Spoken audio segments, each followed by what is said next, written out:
What's up, guys? My name's Brandon, and welcome back to Apple Weekly. In this episode, we're going to discuss the controversial iOS 17.5.1 updates, more iOS 18 details, and the new emoji that are coming next year. Foldable MacBooks are coming sooner than you think, a crazy AirTags story, and more. And as always, if you want to stay updated with everything going on in the world of Apple, be sure to hit that subscribe button down below. Okay, so let's start with some iOS 18 news because we just got another report from Mark Gurman that details some potential features coming in iOS 18, and of course they are related to AI. So he said this: Apple will improve Siri's voice capabilities, giving it a more conversational feel, which is nice, and add features that will help users with their day-to-day lives, an approach it calls proactive intelligence. So do not be surprised if Apple has a new marketing term called proactive intelligence, and that's basically just a better Apple-skinned way of saying AI. Of course, they'll say AI as well, but for these features, we might be seeing them say proactive intelligence. So he says this includes services like auto-summarizing notifications from your iPhone, giving a quick synopsis of news articles, and transcribing voice memos, as well as improving existing features that auto-populate your calendar and suggest apps. There will also be some enhancements to the photos in the form of AI-based editing, but none of these features will impress people who have already used AI in Adobe's apps for the last several months. So that last sentence about Adobe products makes me think that Apple could implement like a generative fill type feature in the Photos app with iOS 18, where you can fill in the background, with something else, or you can, place objects anywhere that aren't actually there. It's using AI to generate those objects. We could see something like that come to Photos, which would be pretty cool. So all of those features sound cool, but I still have a feeling that's like we need more. I mean, I really hope that's not all Apple has planned for iOS 18. I'm sure there's a lot more, but just seeing only a few details, only a few of these features outlined has me kind of worried that we might be overhyping iOS 18. I don't want to say that yet. I'm not a fan of overhyping or underhyping software updates. You guys know that. I just like saying we're going to get what we're going to get. I don't want to hype anything up too much, but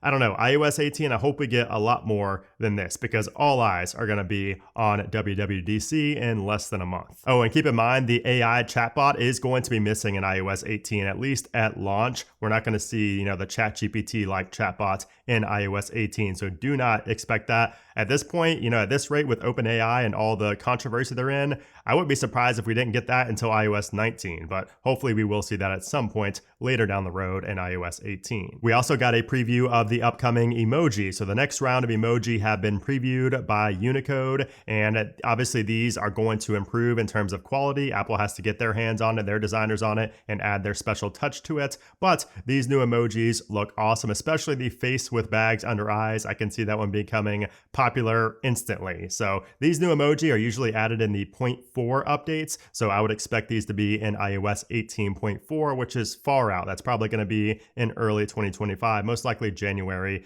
February, somewhere in that time frame. Also this week, we saw the Shazam application gain live activity support. So if you have Shazam in the control center here, or if you have the standalone application, now when you enable that, you will see a live activity here on the lock screen, which is nice. You get that cool little animation there, and that is new for Shazam. Also, the tap to pay feature has finally launched in Canada. So now if you're at a business, they don't need a Square reader to be able to take payment from your iPhone. You can just do iPhone to iPhone payment with tap to pay in Canada. Also this week, we saw the Arc search application get another awesome update. And this was kind of controversial on social media for some reason. People thought it was kind of pointless, but I thought it was pretty cool. And this is called Call Arc. So basically, if you have the application opened up and you put it up to your ear, so we're going to go ahead into Arc here on this device. And if I put this up to my ear, you can see that a pop-up pops up there that says start a call. And it looks like the built-in, iOS caller for when you're getting a phone call. So if you press on answer in this example, it's going to connect and it's going to hear everything I'm saying right now. You can reach me to ask questions. So basically it's like an AI generated assistant that tells you can search whatever, and you have a speaker button. Everything just looks like it's Apple's own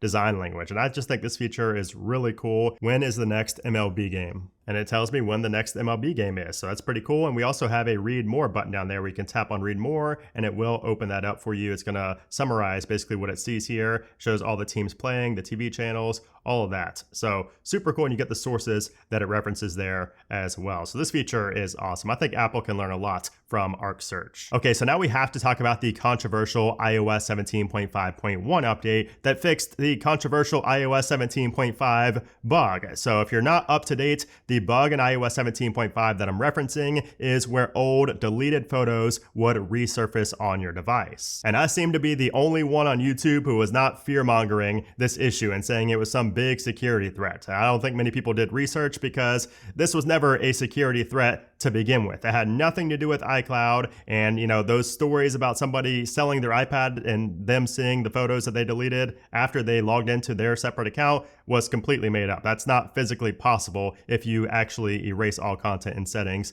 on a device. So first off, just once again to reiterate, this was never a security or a privacy threat because iCloud was not involved. And this was actually confirmed by Apple. So 95Mac got a statement from Apple and they confirmed that this did not have anything to do with iCloud photos. And in Apple's explanation, they don't really say anything. I mean, they kind of just cover their butts and say that this wasn't a privacy or a security issue. It had nothing to do with iCloud, but they didn't really elaborate on what actually caused this bug in the first place. However, we did have a security research team who did discover exactly what caused this. And it was basically what I already explained in my What's New video on Monday, and that still seems to be related to the Files application, but again, that has not been confirmed by Apple. But here's what the security researchers said. Based on this code, we can say that the photos that reappeared were still lying around on the file system, like in the Files app, and that they were just found by the migration routine added in iOS 17.5.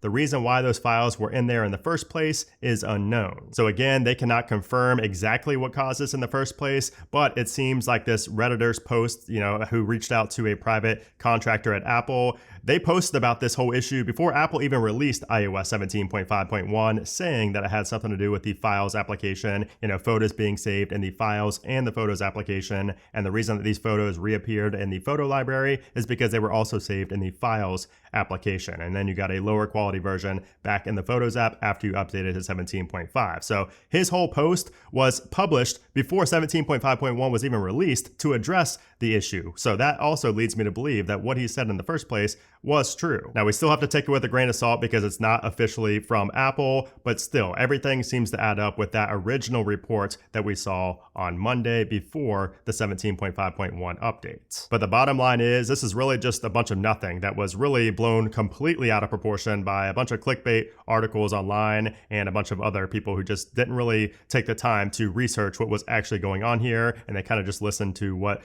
social media people were saying and headlines were saying that this was just resurfacing old photos for no apparent reason, and that other people that you sold your device to might see these old deleted photos. But again, that is not true. Apple even confirmed that that was a made up story and that that's not even possible. So yeah, anyways, on with 17.5.1. 17.5.1 has been a great update so far. I mean, I don't see any difference from 17.5, at least for me. Some people are reporting that battery life and performance have improved, but for me, it feels exactly the same. I did, however, run a fresh Geekbench test, and you can see we did score higher than our initial run. We scored a 2950 and a 7266 compared to the slightly lower there on May 20th. So a small difference, not really going to be anything you notice in your day-to-day usage. Battery life to me is exactly the same as it was on 17.5. I've used it all week on both devices, and I've not noticed any difference in battery life, which battery life for me has been better than 17.4, so it's still good. It's still solid here on 17.5.1. So now let's talk about what to expect next, because we still do not have iOS 17.6 beta 1 as we were expecting. And I think the reason for that is because of the 17.5.1 update that had to get released ahead of schedule. I don't think Apple planned on releasing that. If it were not for this bug blowing up, Apple would not have released that, I don't think. So, we're probably going to see 17.6 beta 1, I would say early next week. Now, keep in mind, Monday is a holiday, so we're not going to see anything on Monday. That is Memorial Day, but we could be seeing iOS 17.6 beta 1 potentially on Tuesday, the 28th. There is even a possibility that we don't see 17.6 beta 1 until June, like early June, the first full week of June, maybe on June 4th. But I think that's a stretch. We should see that go into beta testing very soon. We will definitely see it before iOS 18 beta 1 gets released, which will be on the first day of the Worldwide Developers Conference, which is right there the following week on Monday, June 10th. And I want to see you guys. I want to see every one of you guys in the live stream for that event. It's going to be a fun time. We always have a blast in there, and it's probably going to be like a 6-hour stream. So make sure you're there. But anyways, let's get into some more Apple news. And let's talk about Mac versus PC. Is it actually back? Because Microsoft this week, they just announced their new Copilot Plus PCs, which terrible name in my opinion, but these have built-in AI hardware, and they name dropped the Mac several times. They claimed that these Windows PCs are going to be faster than the M3 MacBook Air. So these Copilot Plus PCs can run more than 40 trillion operations per second, which Microsoft claims is 2 times the performance offered by Apple's MacBook Air and MacBook Pro. And that's because of the powerful Snapdragon X Elite chips that are inside with the new NPU. Microsoft also said that these PCs are 58% faster than the M3 MacBook Air in sustained multi-threaded performance. And it's funny because Apple never claimed the MacBook Air to be the fastest anything. You know, obviously it's one of the best-selling MacBooks, if not the best-selling MacBook out there, which is probably why they're comparing it, but we all know that that would stand no chance to the MacBook Pro. But it does seem to be a good bit faster than the MacBook Air, at least based on their benchmarks. And I will say there are some really cool AI features that Microsoft added to these Copilot PCs, and one of them is called Recall, and this allows you to search for anything that you've seen on your screen. It's explained as kind of like a searchable photographic memory of your PC activity. So it just takes a bunch of screenshots over time, and you can go back and look at, you know, what you were looking at this morning, which is pretty cool. You know, I don't know how I feel in terms of privacy on that. I would trust Apple a lot more than I would Microsoft and Windows with that information, but that does seem like a pretty cool idea in theory, and I would love to see Apple do something similar. They also showed off a screen sharing feature that uses GPT-4o to see, listen, and understand what a user is doing on their computer and answer questions in real time. So kind of like what we see on the ChatGPT app for the Mac when that new model rolls out, where it can see your screen and respond and everything like that. It looks like that will be built in to these Copilot Plus PCs, which is pretty nice actually. So I think this was actually a pretty cool unveiling by Microsoft. I think these Copilot Plus PCs are pretty cool. I mean, they basically re-architectured Windows 11 to run all these AI features. So I think it's cool. I would love to see Apple kind of follow in these footsteps and unveil a lot of these AI features that we saw from Microsoft, which I'm sure they will. It might not be this year. It might be in a couple of years, but I you know, even with all this being said, even though people are saying, you know, they're saying that these PCs are faster than Macs, I don't think the PC versus Mac war is back on. Like, I don't think anybody that's looking at buying a MacBook Air and then looking at buying one of these Copilot Plus PCs is like, oh, I wonder which one's faster in terms of multi-threaded performance. Like, nobody's thinking that. People are thinking ecosystem. People are thinking, you know, different things like that now. They're not really thinking about just raw performance. It's more about the ecosystem, the battery life, which they did say the battery life is better as well. But I don't know. I just don't see this sparking a new Mac versus PC debate. I just think that the Mac has it, you know, under control now. I just think that the Mac is just so much more popular, and it's just a much better value in terms of what you get. But I have to give it to Microsoft. I do think that these PCs are pretty cool, and I might have to check them out. And speaking of Microsoft and Windows, have you ever wanted a foldable MacBook? Well, that might actually be coming sooner than expected, because we're now hearing from Ming-Chi Kuo,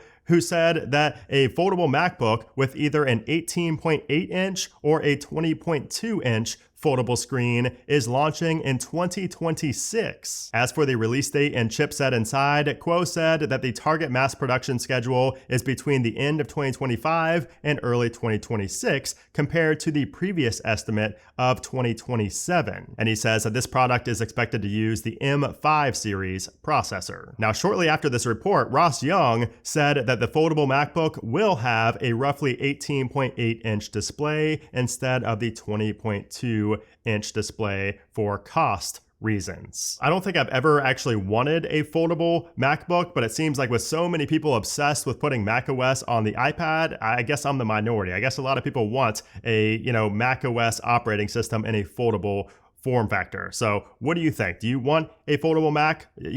For me, it's not there for me, but what do you think? However, something I am interested in is an OLED iPad mini, and that looks like it's actually going to be coming. Not super soon, but Apple is working on that. So according to ZDNet Korea, Apple has requested OLED display panels designed for future iPad mini models from suppliers. Samsung Display started developing sample 8-inch OLED panels for a future iPad mini last month, with plans to initiate mass production in the second half of 2025. The report adds that Apple will bring an OLED panel to the iPad Air alongside the iPad mini in 2026. So we might actually be seeing OLED iPad minis and OLED iPad Airs by 2026, and that has me pretty excited. I mean, I think that is going to be a huge jump for the iPad mini specifically, especially if we get the ProMotion display, but I'm not really holding out for that. I don't think we're going to get ProMotion, but just OLED alone could be a really big upgrade for the iPad mini. And then finally, just as tradition, let's talk about another crazy AirTag story. And this time, a teenager in Ohio noticed the infamous unknown AirTag alert on his iPhone, letting him know that an AirTag that wasn't his was traveling with him. And sure enough, it didn't take him long to find that it was taped to the underside of his car. So he called the police to report it, and hours later, the teenage victim's mother said her car had also been smashed in. The windows were smashed. So once police got the warrant to see who owned the AirTag, which they also thought was the person who smashed her windows, they arrested the suspect, who was another 18-year-old teenager. But the scary part is, this was apparently random. But nonetheless, the teen was charged with criminal damaging and endangering and menacing by stalking. He pleaded not guilty, but good luck with that one, buddy. I mean, it's pretty obvious when you own the AirTag that is strapped to the underside of somebody's vehicle, so I'm sure he will get charged with this. And then in related AirTags news, we also have a new report that says a new AirTag is coming next year in 2025. So this comes from Bloomberg, and they say it's expected to have a better chip with improved location tracking. But anyways, guys, that is the latest in the world of Apple. Again, if you're not subscribed to the channel, hit that subscribe button down below. You will not regret it. Also, if you enjoyed this video, I would appreciate if you gave it a thumbs up. Also, check out these videos right here to my left. I think you will enjoy at least one, if not both of those. But anyways, guys, thanks again for watching, and I'll see you soon.